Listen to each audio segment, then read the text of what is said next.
ఫ్యాబ్రిక్కి నేను ఎందుకు ఇలా మార్క్ చేసుకోమన్నా అంటే ఈ పాయింట్ దగ్గరికి వచ్చేసరికి నుంచి ఒక స్టిచ్ కిందికి రావాలన్నమాట. చూపిస్తాను.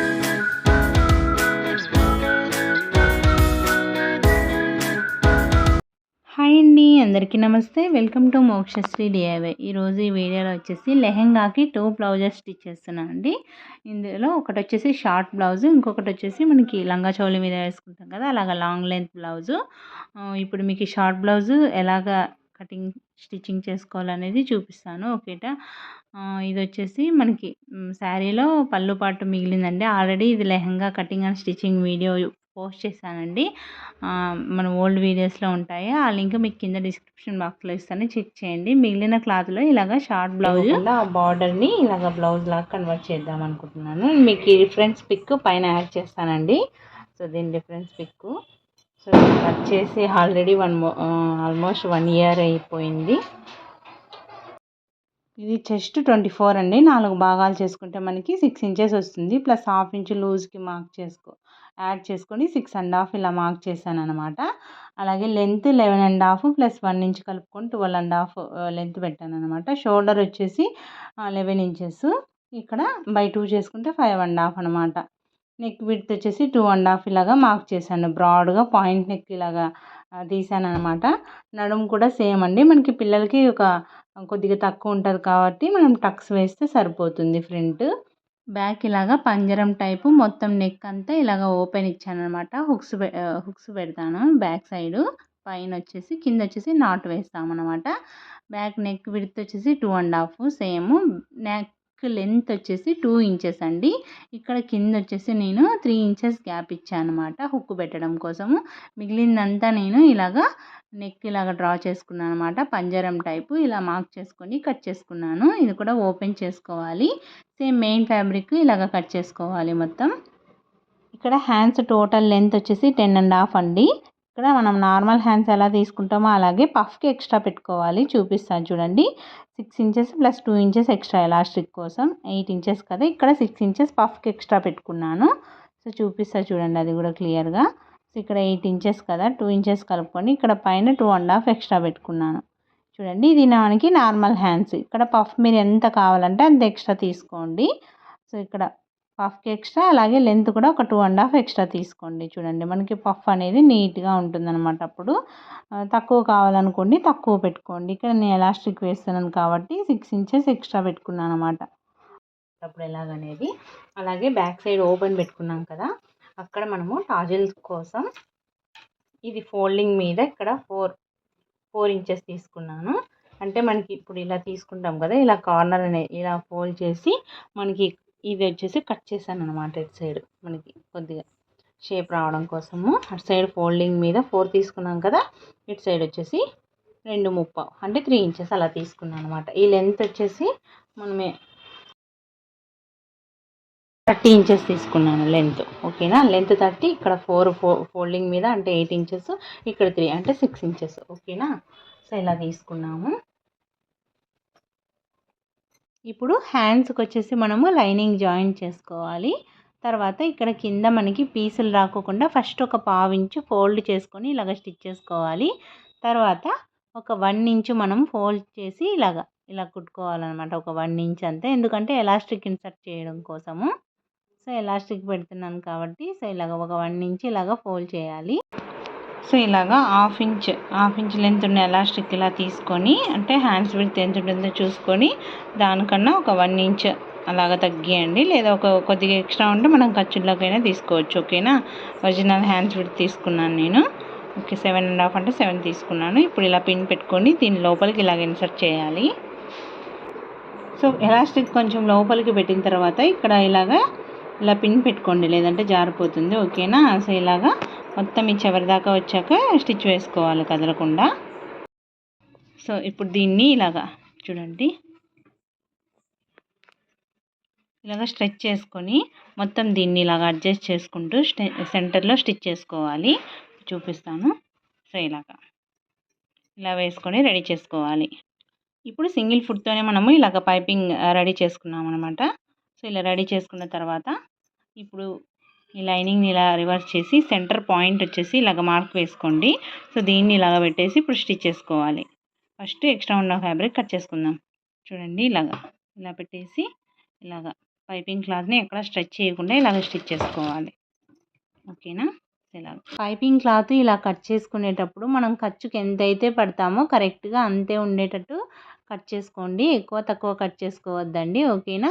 సో తర్వాత ఇక్కడ స్ట్రైట్గా నేను ఇలాగ పాయింట్ దగ్గర ఇలాగ మార్క్ చేసుకున్నాను అనమాట. అక్కడ పాయింట్ కరెక్ట్గా మనం నీడిల్ దించి టర్న్ చేసుకోవడానికి. ఓకేనా. కరెక్ట్గా ఇక్కడ మనం ఈ లైన్ వేసి ఉంటాం కదా పాయింట్ నెక్కి. సో ఇక్కడ స్ట్రైట్ ఏవైనా కార్నర్స్ వచ్చినప్పుడు ఇలాగ మార్క్ చేసుకోండి. మనకి కరెక్ట్గా అక్కడ నీడిల్ ఇలా దించాలన్నమాట. సో చూడండి ఇలా కరెక్ట్గా ఇలా నీడిల్ దించిన తర్వాత చిన్నగా కట్టించి మనం ఈ థ్రెడ్ని ఇలాగ లాగేయాలన్నమాట. చూడండి చిన్నగా ఇలా కట్టియండి. కట్టించి ఇప్పుడు పైపింగ్ థ్రెడ్ని ఇలాగ ఇటువైపుకి ఇలాగ టర్న్ చేసుకొని చిన్నగా స్టిచ్ చేసుకోవాలి. ఇక్కడ మీరు నార్మల్గా స్పీడ్గా స్టిచ్ చేయొద్దండి. కొద్దిగా స్లోగానే నిదానంగా స్టిచ్ చేయండి బిగినర్స్ అయితే. ఓకేనా.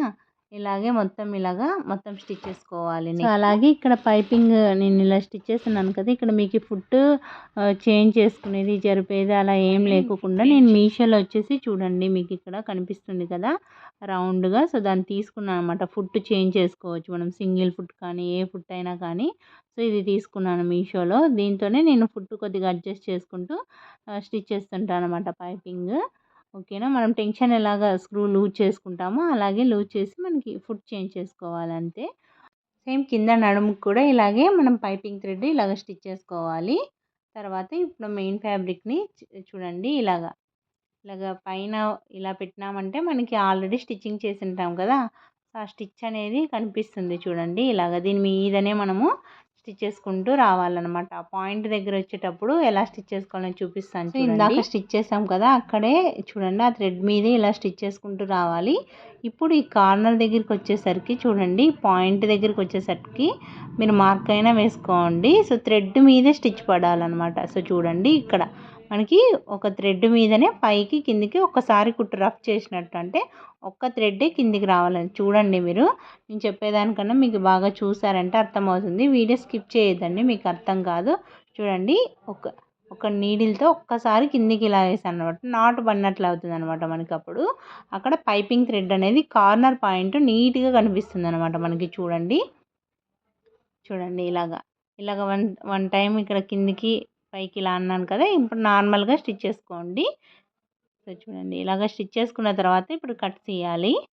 పాయింట్ చూడండి మీకు కనిపిస్తుందా, ఇక్కడ రఫ్ చేసినట్టు ఒకసారి ఒక కుట్టు కిందికి వచ్చింది చూడండి. ఇప్పుడు కట్ చేసుకోవాలి. కింద పైన మొత్తం కట్ చేసి మనము నెక్ తిరిగేయాలన్నమాట. సో చూడండి మనకి ఇలా పెట్టుకున్న తర్వాత ఇక్కడ అణిగే కుట్టు ఒక స్టిచ్ వేసుకోవాలి లైనింగ్ అనగడం కోసము. తర్వాత పైపింగ్ కానుకొని ఒక స్టిచ్ వేసుకోవాలి. సో ఇందాక మనం స్టిచ్ చేసాం కదా చూడండి, కార్నర్లో వచ్చేసి మనకి ఆ థ్రెడ్ అనేది ఇలా పట్టుకుంటుంది అనమాట. అంటే మనకి కార్నర్స్ అనేది నీట్గా తెలుస్తాయి అన్నమాట. ఓకేనా. సో ఇలాగే సేమ్ కింద కూడా ఇలా స్టిచ్ చేసుకోవాలి. చూడండి కంప్లీట్ అయిపోయింది. మీకు దీని మీద బాగా కనిపిస్తుంది చూడండి. ఓకేనా. సో ఇప్పుడు కంప్లీట్ అయిపోయింది. ఇప్పుడు బ్యాక్ సైడ్ చూపిస్తాను. సో ఇక్కడ బ్యాక్ సైడ్ కూడా మనం కింద నుంచి మొత్తం రన్నింగ్ స్టిచ్ పైపింగ్ వేసుకుంటాము. సో పైన హుక్ పెట్టడం కోసం ఇలా ఓపెన్ చేయండి. రౌండ్ కూడా పైపింగ్ వేయాలి. ఇది ఎలాగనేది చూపిస్తాను చూడండి ఈజీగా. నడుము దగ్గర మనము ఏదో కార్నర్స్ వచ్చినప్పుడు పైపింగ్ ఎలా వేసుకోవాలో చూపిస్తున్నాను చూడండి. ఇలా పెట్టుకున్న తర్వాత ఇప్పుడు కార్నర్ ఇలా తిరిగేటప్పుడు ఇక్కడ మనము చిన్నగా కట్ పెట్టుకోవాలి. చిన్నగా కట్టించి అక్కడ నీడిల్ దింపిండాలి. మనము నీడిల్ ఇలా దించుకొని ఇప్పుడు మనము దీన్ని ఇలా టర్న్ చేసి ఇప్పుడు స్టిచ్ చేసుకోవాలి. ఫస్ట్ ఇక్కడ అడ్జస్ట్ చేసుకోవాలి. చూడండి అడ్జస్ట్ చేసుకొని ఇప్పుడు స్టిచ్ చేసుకోవాలి.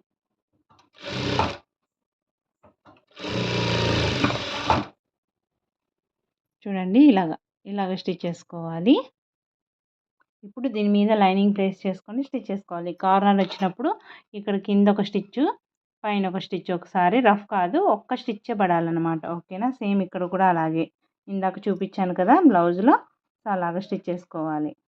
సో ఇప్పుడు నేనైతే హుక్ పెట్టడం కోసం ఇలా ఓపెన్ చేసేసాను. మీరైతే అలా స్టిచ్ చేసుకోండి. ఓకేనా. సో 2 వైపులా ఇలా స్టిచ్ చేసుకొని తిరిగేసి లైనింగ్ ఇందాక చూపించినట్టు స్టిచ్ చేసుకోవాలి. సో ఈ ఈ లెహెంగా బ్లౌజ్ కటింగ్ చేసేటప్పుడు వీడియో తీయాల్సిందండి. కాకపోతే అంత కష్టపడి వీడియో చేస్తే ఎక్కువ వ్యూస్ రావడం లేదండి. సో అందుకే తీయలేకపోయాను. సో మళ్ళీ సరేలే ఎవరికైనా యూజ్ అవుతుందని చెప్పేసి మళ్ళీ నేను కటింగ్ చేసిన తర్వాత మెజర్మెంట్తో సహా మొత్తం క్లియర్గా ఎక్స్ప్లెయిన్ చేస్తున్నాను. ఓకేనా. వీడియో నచ్చితే తప్పకుండా లైక్ చేయండి. సో అలాగే ఇందాక చూపించాను కదా, ఈ డోరీని ఇలాగా తిరిగేసుకోవాలి. స్టిచ్చింగ్ చేసి తిరిగేసుకోవాలన్నమాట ఇలాగా. సో ఇప్పుడు దీన్ని ఇలాగా స్టిచ్ అనేది కిందికే వచ్చేటట్టు, అంటే ఈ స్టిచ్చింగ్ చేసుకుంటాం కదా, దాన్ని ఇలా కిందికే వచ్చేటట్టు చూసుకొని మీరు కావాలంటే జస్ట్ ఇలాగా పీసులు రాకుండా ఉండడం కోసం హాఫ్ పట్టు కదా పీసులు వస్తుంది, కొంచెం ఇలాగ ఫోల్డ్ చేసి స్టిచ్ చేసుకొని దీన్ని ఇలా ప్లేస్ చేసుకొని ఇలాగ రఫ్ చేసుకోవాలి. ఓకేనా. 2 వైపులా అలాగే డోరీస్ ఇన్సర్ట్ చేసుకోవాలి. సో ఇలాగా మొత్తం కంప్లీట్ చేసుకున్న తర్వాత ఇప్పుడు మనం షోల్డర్స్ జాయిన్ చేసుకోవాలి. షోల్డర్ జాయిన్ చేసుకొని హ్యాండ్స్ స్టిచ్ చేసుకోవాలి. ఇప్పుడు ఈ షోల్డర్ జాయిన్ చేసుకున్న తర్వాత ఈ హ్యాండ్స్ సెంటర్ ఇలాగ మార్క్ చేసుకొని ఉంటాం కదా, సో ఇక్కడ సెంటర్కి ఇలాగ వచ్చేటట్టు ఇలాగ మొత్తం గ్యాదరింగ్స్ పెట్టుకోవాలి. ఓకేనా. ఇక్కడి నుంచి స్టార్ట్ చేసుకుంటూ ఇప్పుడు ఈ సెంటర్ పార్ట్కి వచ్చేంత వరకు బ్యాక్కి ఫ్రంట్కి ఇలాగ చిన్నగా ఇలాగ ప్లేట్స్ పెట్టుకోవాలి. సో ఇలాగ 2 వైపులా స్టిచ్ చేసుకోవాలి. ఇంకా మనం నార్మల్గా సైడ్స్ జాయిన్ చేసుకోవాలి. 2 ఇంచెస్ ఖర్చు పెట్టింటాం కదా, అంతే జాయిన్ చేసుకోవాలన్నమాట. ఒక 2-3 స్టిచ్చెస్ ఆల్టరేషన్కి పెట్టుకోండి. అలాగే బ్యాక్ సైడ్ ఫ్రంట్ సైడ్ ఇలాగ టక్స్లు వేసాను అనమాట. సో చూడండి ఇలాగ ఇప్పుడు ఈ డోరీని మనం ఇలాగ రఫ్ చేసి స్టిచ్ చేసుకున్నాము. ఐ హోప్ ఈ వీడియో మీ అందరికీ నచ్చిందని అనుకుంటున్నాను. నచ్చితే తప్పకుండా లైక్ చేయండి, షేర్ చేయండి, సబ్స్క్రైబ్ చేసుకోండి. Thank you so much for watching. So ఇలా ఉందన్నమాట ఫైనల్గా.